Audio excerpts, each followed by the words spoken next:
Jenny Adams stepped under the shower and closed her eyes as the warm spray hit her body.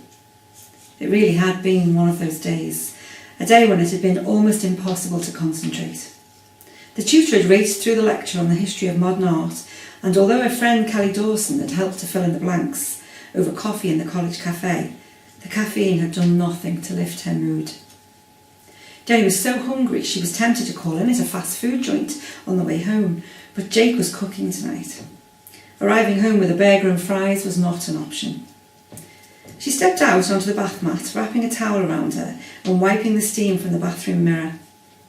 Something caught her eye, and she blinked, staring hard at the reflection. The blood in her veins turned to ice. She stifled a scream with her hand. Behind her stood a young woman, a girl in her early teens, a girl who had given birth over a century ago, only to have the child snatched from her arms.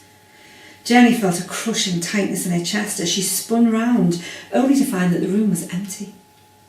She closed her eyes for a moment and looked back into the mirror. She was tired, overtired. That was it. It was all in her mind, but the girl was still there, smiling gently. Jenny closed her eyes and took several deep breaths, trying desperately to steady herself before opening them.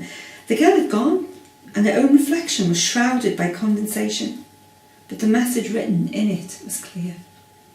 My precious child. Jenny stared at the writing as her heart began to thump.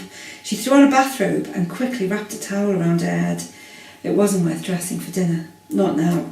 She didn't much feel like eating. It had been 2 years since the last dream. 2 years since they buried that girl. Her spirit had been at rest, having found the peace she had sought so long. But now, for a reason that eluded Jenny, Amelia Root was back.